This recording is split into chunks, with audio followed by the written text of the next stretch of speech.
What's up, everybody? I'm back from the KSM tournament where I was gone for about 2.5 weeks practicing with my team. But today we're going back into the commentary. This is going to be the second dungeon we're covering, and it's on Mists of Tirna Scithe. So we are starting Mists of Tirna Scithe here. On Prop Pally in this video, I was only playing Prop Pally, that's all the tanks, but also because they're one of the stronger tanks currently this week. Don't worry about which tank I'm playing though. So right off the bat, you see there, this gate over here actually requires a Night Fae to open it. Just a wall of roots. It would make sense to me if they added herbalism to that, but we'll see if they do. So if you can't go through there, it's a shortcut to avoid this whole first area of trash on the right. You have to fight this pack. It has true sight, unless you have a very skilled rogue that can distract it away and shroud the group at the same time. We end up fighting this pack on this run. I'd say normally you'd want to skip this though because of a couple of reasons. First is these soul cleavers. Both these soul cleaver mobs are tank specific mobs. All they do is hit the tank. They have a 15-second ability called Soul Split that you'll see chunk me in just a second. It's magic damage. It's quite a bit of my health there. Very scary, even on a 15. Now keep in mind I'm in low item level gear for this video, but still very scary. So right after they do the Soul Split ability, they buff themselves for 8 seconds. Shortly after, that makes them heal every auto attack they hit. So ideally, you actually want to take the tank hit them for just a second, and then leave melee range. You can see them healing up as they hit me here with that purple buff. The Tirna Villager, the third mob in that pack, just has a big frontal. Once you actually kill him, he becomes friendly and heals the group, that tranquility aura you can see there. And then for the next pull, so these Spike Claws have this purgeable buff. I believe all it does is make them explode on death, so if you have a Mass Dispel or a Blood Elf racial, or just single dispels, you can take care of that anytime before they die. This pack is more of the same. It's got a big Tirna Villager, it has 2 Soul Cleavers. You can see 1 Soul Cleaver running out to kill my mage there. I didn't get threat, my shield didn't hit it. The other new mob in this pack is the Rust Harvester. It's just a caster. The Spirit Bolts go on random party members, and everything else hits the tank. Oh, I should also mention this Tirna Villager casts Overgrowth. Overgrowth goes on a random party member as well, but it stuns them, and he's channeling a stun right there for that full duration. So break your friends out of the pod. I believe it's probably Freedomable or Tiger Listable. I'm not sure though. I don't think you can shift out of it as a druid. Yeah, you can see them in the overgrowth back there at the last second. But yeah, once the Tirna Villager goes down, it heals the group. And I'll just be kiting these Soul Cleavers around until they die. As a tank, just keep your eye on the Soul Cleavers mostly. Everything else isn't too bad in these first few packs. That being said though, the Soul Cleavers hit hardest out of any mob in the dungeon, so I think on high keys, we're going to want to skip this entire area, if possible.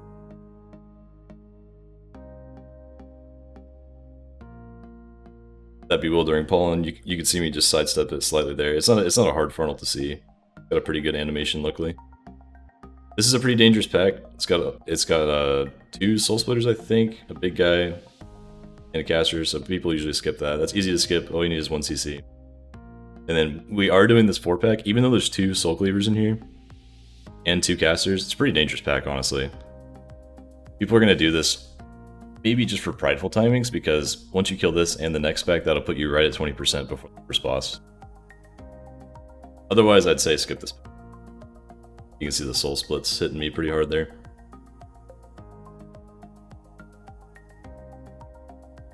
Off to the side of this pack, we're actually proccing prideful early because we did not have the Night Fae skip. But off to the side of this pack, there's a Flower Gate over here. And if you have a Night Fae, you can also open that gate. There's like 10 total buffs in there. Each buff is a different type of flower. There's green flowers and purple flowers. The green flowers give you 10% main stat, so agility or strength as a tank. And the purple flowers give you 10% stamina. Actually, if you're a new tank player, you actually always want main stat over stamina, if that's a choice. So go for the green. Green is good. As you can see, we're fighting our first prideful mob. This is a 15 prideful mists. Just got hit there. Well, luckily I saw it at the last second. The Pride still does quite a bit of damage at this point in beta. I think we're about 4 weeks out from launch now. You can see us kind of spread apart, just sitting in good position so we don't cleave each other with that crossfire. And the Pride's damage ramps up, so he's currently at 19 stacks. We're doing a 15, and it looks like people did pop some CDs, like 5k. That's pretty good, like maybe 1 or 2 CDs. To prevent this Pride mob from living too long. Like once he gets past 25-ish stacks, it starts to feel really challenging at the moment, even on 12 to 15. And he caps out at 30 stacks. Maybe eventually we'll get to the point where healers can handle 30 stack Pridefuls, but until then, people need to pop CDs. Live it. Okay, so these are the last 2 mobs in this first area. Bowbreakers have pretty much just one main mechanic. When they hit 50%, they do a massive AoE thrash on the group. That Bramble Burst is also something they do, but you can just walk out. Not a big deal. They don't have any frontal cleaves. Just watch the damage from that thrashing. Notice how we focused one over the other, so they didn't do it at the same time. If your healer can handle it, if they're looking for a challenge, like some druids actually enjoy proccing both at the same time because they can use all of their pots to actually just counter it really well, you know? But I'd say most healers like a Disc Priest or a Resto Shaman probably wouldn't like that. Just depends on the key level. This is the first boss. It is a 2-target fight. The real thing to look for here is don't pop CDs on pole. Because this Drummond tree guy is actually friendly. You need to get him to like 20% before he becomes friendly. As soon as he does, he will stun the other boss for 8 seconds and give you 200% increased damage on the boss. So right now is when you want to pop CDs. Remind your group to hold CDs on pole as a tank. You can see we're just melting him with at least the Frost Mage CDs. I think some Shadow Priest CDs too, like, as the meters are showing. The tree boss does have a frontal. Ingra Maloch does cast Spirit Bolt at a random player, just like the trash before. You can take care of that with 2 to 3 kicks. I think it's a 2-kick rotation. You can see here we're focusing Drummond again because Ingra is not quite low enough. And also you have to make a decision. If you want to cheese this boss, you can focus Ingra if he's low enough after the burn phase. But you have to make sure you have enough damage because I think like 40 seconds into the phase, this may be way off, but like maybe 40 seconds into the phase, he gains an 80% damage reduction. So you actually just can't focus him out. We almost hit the damage check, or we almost missed the damage check there. He almost feared the whole group. If you do get feared, it's just like a should have phased by now type mechanic.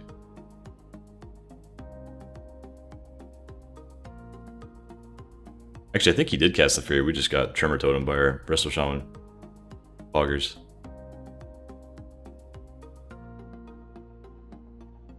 Alright, so that's the first area and the first boss. We're now moving into the second area of the dungeon. Again, this is a 3-boss dungeon, so there's only 3 instead of 4 areas, as the usual dungeon quo goes. You can see there, the Mistcaller is actually showing you which way she's going the first time. We marked her with squares so that we could see the second way she goes, and I think someone watches and sees that she goes here, and then that way for the second one. So you can essentially skip the first 2 guessing games if you just watch her movement start. These first 2 mobs are very easy. They're just a frontal at the tank type mobs, and they stop in frontal too, so you can move out as soon as they start the Spear Flurry. They're not too big of models, so they don't flip around and randomly frontal players like Machines and Workshop did. It's always nice to see as a tank. Yeah, we clean these 2 guys up pretty easily. The maze is actually a really cool part of the dungeon. And I'll show the guessing game as soon as something appears. So there's a pack in each one of these rooms. The rooms are random. Well, the rooms are static on which mobs they contain, but the rooms you get are random. So we're moving through this maze. Some of this trash has interesting mechanics. Let me back up a tiny bit here. It's the Mistveiled Guardian is casting that Bucking Rampage. This is one of those wind-up spells that you don't want to stun until right after it finishes, so that then it doesn't recast it. Like if I were to stun right now, he would stop, get stunned, and then start recasting the Rampage after. But since I waited, I'm gonna hodge the mob like right as he finishes. So he still did one tick of the AoE. It hit Alice for half his health. It knocked him back, but then it stops the AoE after that and puts it on cooldown. So the best play here is to just move out of the circle, have someone stop it, and then move back in instantly. Mistveiled Stalker there that I just targeted is a fox that teleports to a random player and bites them. Bites them real hard too. You'll see party members drop really low to that fox. Hopefully that gets tuned a little bit. Everything else in that pack was pretty normal. Okay, so the guessing game I'm sure will show up here. If it ever appears on my screen. My healer just did it during the poll, which is good. But I didn't really see the flowers or the signs or anything.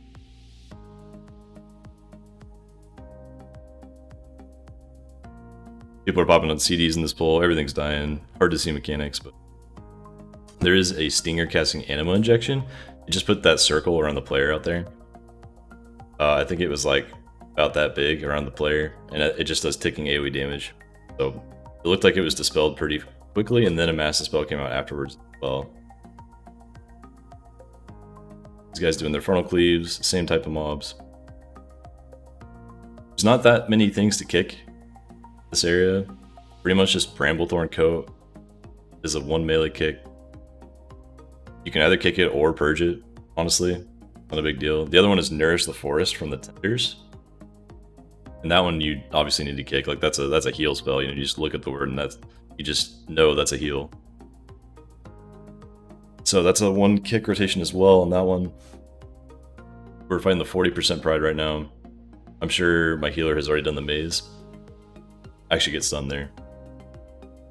Rip.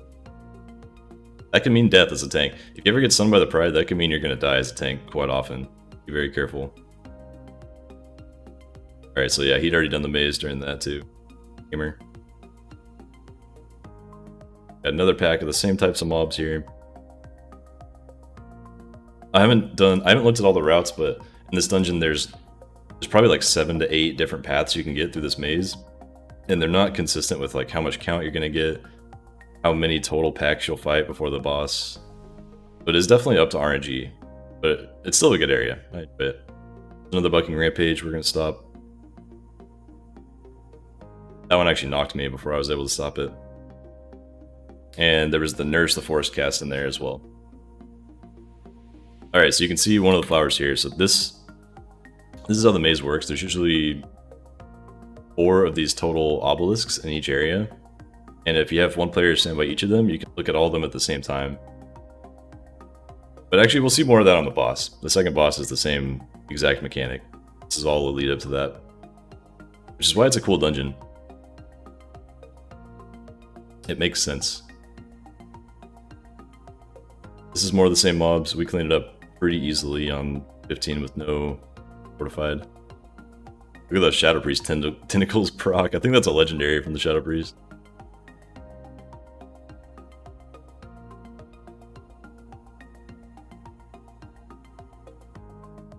This area is really not too bad for tanks.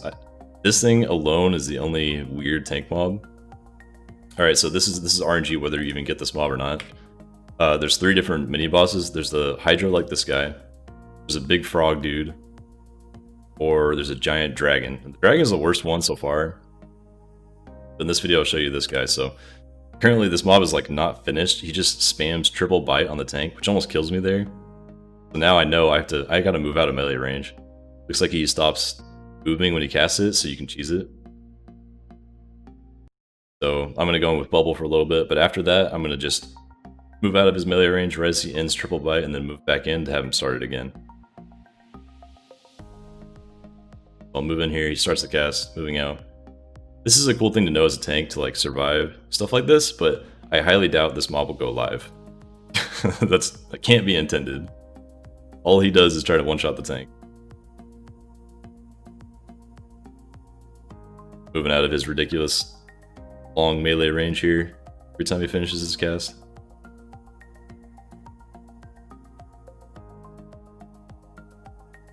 Every mob works differently, but there are like groups of similar behaving mobs in the game. So if you know that mobs act like this, you can do this to quite a few different things in the game to survive. That actually proc the 60% pride. This actually wouldn't be bad if the next thing is the boss. And maybe the community will figure out a route to like always have the 60% pride with the second boss, no matter what route you get through the maze. But until then, we'll just have to get lucky.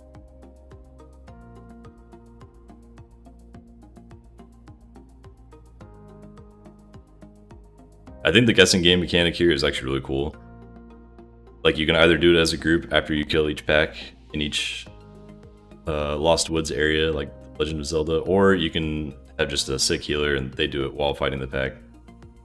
Or a healer plus a ranged DPS working together. It'd be really cool. So unfortunately, you don't see it too much from my POV because of that. But on this boss, we should. Okay, so I guess we do have one more pack. This one has 5 total mobs. It ramps up kind of like from 2 to 4, 4, 2 to 3 to 4, 4, 4, 4, and then 5. I think in the last area, something like that. Again, these mobs are just nice to fight. They don't have like super fast cast to reflex kick. They don't have wipe the group mechanics. It's a good area. Alright, so this is the second boss, Mistcaller. She phases at 70, 40, and 10%. He has this dodgeball mechanic. You just simply move out. Shadow Priest actually ate it. This cast right here, Patty Cake, is a tank only cast. It's kind of an interesting one. So make sure you're watching the boss for this. Patty Cake is aimed directly at the tank. And also you're the only one that can kick it. So you have to make sure if you're a melee range kick tank, which is pretty much everything except DH, Guardian, and Blood. Make sure you're always near the boss when she's about to cast Patty Cake because you're the only one that can kick it, and if you don't, it one-shots you. Which I found out yesterday. So I'm going to kick Patty Cake there, and then you also have to watch out for this Fox. There's some nasty overlaps with these mechanics. If that Fox gets near anyone, it'll freeze them, which I think you'll see later in this video. And so this is the guessing game.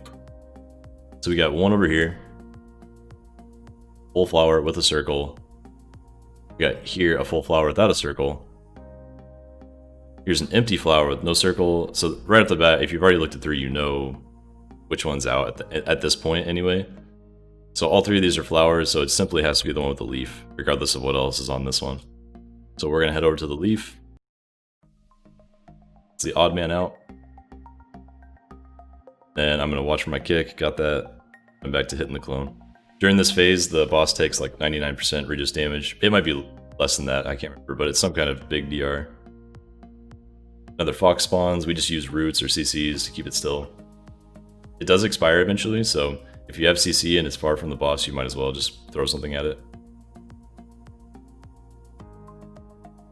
Just kicking Patty Cake on cooldown. I'm now realizing that this boss is basically a giant children's game. Dodgeball. So the boss is about to phase again at 40%.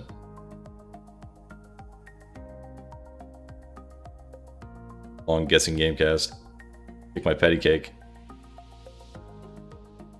Wow, I actually didn't kick it there. It just stopped casting it. That was weird. I don't think I've ever seen that. Okay, so there's a Fox and melee here. I'm pretty sure my rogue's gonna just eat it in a second. There it is. So once you hit the Fox, it puts you in a giant ice block. I think it explodes for like a big radius, so even if you weren't the one to hit the Fox, you can still get frozen by it. Like, he hit it right there, and I was right here. So it has some kind of far range where the AoE hits. So me and the rogue are frozen. I'm gonna press Divine Shield just to get out of the one-shot dodgeball. I don't know if any tank would be able to break out of that like Pally would there. I'm trying to think of one. If you pre-AMS, if you knew that was going to happen on DK, you could pre-AMS it probably. Now we have the fear of the Fox in us. Saw like 6 CCs go down on that Fox as soon as it spawned. Another patty cake.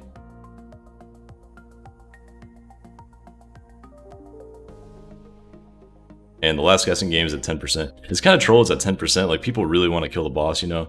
It's like, man, I gotta swap off the boss at 7% and go kill these totems again. So I'm like looking around. Usually as a tank, you can't really do the guessing game as much as the other people in the group, because you gotta be watching for your kick and the fox and melee most of the time. So I don't usually get to solve it, but every now and then I'll be able to like look around real quick and find it quickly and be like, okay, it's this one. But yeah, that's the second area and the second boss. I think thematically, that's a really cool area. And probably why this is my favorite dungeon currently. The third area, about to go down to, has the best trash in the dungeon. It's simple trash, it doesn't hit super hard. Has a nice spread of tank and group damage. It's not all focused on the tank. So it might actually be a struggle later on in the expansion, but in Season 1, that's good for damage profile. Healers can't really like spam the tank really well. They don't have a lot of throughput yet. I'm gonna double pull here. I'll talk about some of these mobs. The Staghorn that I just targeted is the important mob. I targeted it long before I pulled, just because I know that's the only mob I really have to worry about as a tank. It has 2 casts, and you usually need 2 kicks on each Staghorn. So if you're double pulling, like assign 2 people to the first one, and then get the second one yourself, and assign 1 other person to this second one as well.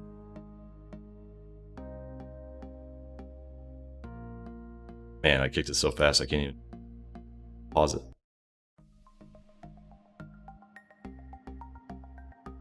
Alright, so the first one's Stimulate Resistance. I think this one already casted it on the way in from back here. Stimulate Resistance is a long cast that does like a giant shield when it finishes. I think that's the one. There's 2 different casts. The other one's Stimulate Regeneration, which it just started channeling. So Regeneration's a channel. If you kick it early, I don't think any healing goes off at all. And then, so you got to have a fast stop for that. Either kick or stun the resistance, I think. No, that's wrong. You cannot stun the Staghorns. Or knock them, or do much. I think they're just lieutenant mobs. So you got to have 2 kicks for each. Kick, Stimulate, Regeneration instantly. And you just got to kick, Stimulate, Resistance before it ends the long cast. Alright, so we're moving into the 80% pride here. We'll fight 2 prides in this area. 100% pride you definitely want to put on the last boss, with the buff at least. So you fight the 100% pride and then go right into the boss if possible.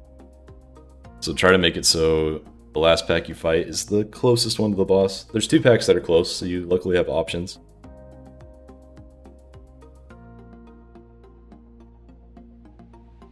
Just a reminder for those that haven't seen much of Shadowlands Mythic Plus yet, the prideful buff is 30% damage, healing, infinite mana, and 60% movement speed, I think, for an entire minute. You see this red buff going us here. We're all juiced up, ready to go. I think I don't have CDs yet, or else I would have double pulled, but this pack has another Staghorn. Some of the other mobs do small things, like you can see an AoE circle out on our mage here. There's a ticking AoE pulse around him, so just spread if you have that. I believe it's dispellable. I'm not sure on that one though. You can see us kicking the Staghorn here. There's one other mob, I think it's the Reaver. Or maybe it's the Gorger. This Gorger puts a giant swirly on the ground. I think it's back there right now. But if someone gets hit by that swirly, they're going to get knocked off the platform. It'll knock you super far. So avoid that. Yeah, there's a swirly. Blow up in the back. So these packs really aren't too bad. Just a couple things to watch for. Also the flying bugs in this area. There's quite a few patrolling sets of flying bugs. You can pull those if you want.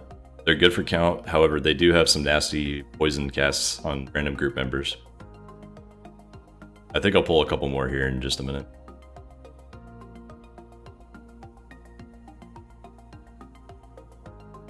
This route actually ended up being pretty close to perfect. I think this pack procs 100% right before the last boss. It's only because we pulled the very first villager pack of the instance. Normally I would skip that, but we didn't have Night Fae, so we ended up killing it. Which meant it worked out for Pride, but it was a harder pack than doing one of these packs in this area.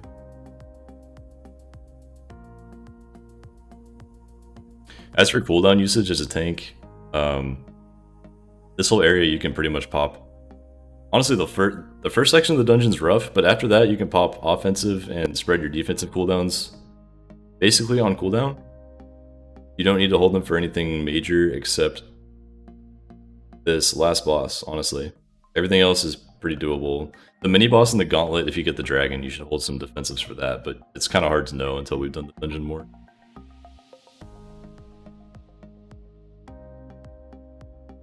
For those of you that play Paladin, you'll see that my Pally has 11 minutes of Ardent Defender here. That's just a bug. If you're wondering about that, it should get fixed soon, hope. Having an 11-minute Ardent Defender is not intended. To get the Pride buff, we're going to go right into the last boss. A lot of routes you would actually go over here and pull one more pack to proc 100%. It's just another pack of mobs, just the same as the mobs we just did. We're stacking cooldowns, Prideful, Lust, everything, so this boss is just going to melt. This boss is a very interesting boss though, and I think is very difficult if you haven't done this a couple times already. So this swirly here has a new mechanic where it'll remember which way you move from that swirly. So I am moving, let's say this axis is here, which I kind of have to think of it this way, do this fight. This axis here is like permanent, so whichever way I move relative to this circle, it's going to remember where my circle was, and it'll place a second circle there the next time it casts. If I moved like, let's say this is north, I moved like just barely off of north, so the next circle, say I'm standing here for the next circle, my circle, a second one will appear there, and I'll want to move somewhere else to avoid both. So like this would be a safe spot to move in that case. It's really hard to explain. I need to find a better way of saying it.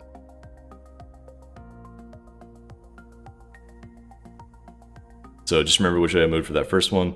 As soon as the second circle pops up, I'll go a slightly different direction, just to not get cleaved by my existing self-learning dodge mechanic. Here's the second circle. I go, so this time I didn't do a great job. I think the first one was like here, and I went like here, and I think I got clipped by that second circle. You can see them over there a little bit. It's kind of covered in crap right now, but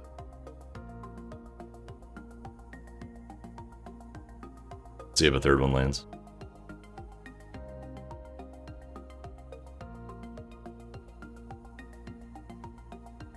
Alright, here it is again. So this time I did a good job. I'm thinking one will land here and one will land like right here, so this should be safe, depending on my previous two movements from my circles. I was a little bit off, but it was safe. As long as you give yourself some like room for error, I think you're okay on this boss. So that's the main thing that you should watch for. There's a couple other mechanics. There's a mind link that goes out. There's a fixate from the parasites on my shaman right now that I'm about to cast Bop on, just to help him out. Previously in the fight, there are infestors that go out. Like these larvae will spawn more often if you have lower damage. We had pretty high damage with all our buffs going to this boss, so you didn't see a lot of mechanics, but there are actually quite a few things to watch out for. The mind link goes out there. It gets instantly broken because our range are pretty spread, so you didn't really see that one. But it's basically just links one player to 3 other players, and you got to break the link to stop the ticking game. The infestors are scary as well. In phase 1, the infestor goes out and just pacifies whoever, so they can still move. They won't die to the swirlies, but you still have to break them out of the infestor. It just puts like a bug on their head, and you have to DPS it down to free your buddy. In phase 2, the parasite becomes a stun. You got to do it even more urgently. It'll stun them in place, and then a couple seconds later, I think the swirlies come out, so you got to like really burn them out. So this fight's very, very tricky in the fact that people need to be spread for the mind link, but they also need to be close enough to break their allies out of the parasites, while also dodging swirlies. In the last phase, the parasite mind controls, so you like really gotta stun whoever gets mind controlled. Just like the Waycrest Manor Witches boss. If you get stunned, or if you get mind controlled, you could do some crazy stuff to your party, like bop the boss or lay on hands the boss, blind your tank and cause your party to die. That's happened to me on this current boss, actually. But yeah, that's Tred'ova. That's the end of Mists of Tirna Scythe. You can see I got a 210 out of the box. That's the max level rewards currently out of dungeons. But yeah, hopefully you guys enjoyed this. This is a nice short and sweet one. Let me know what you enjoyed in the comments and I will try to make it happen as best I can.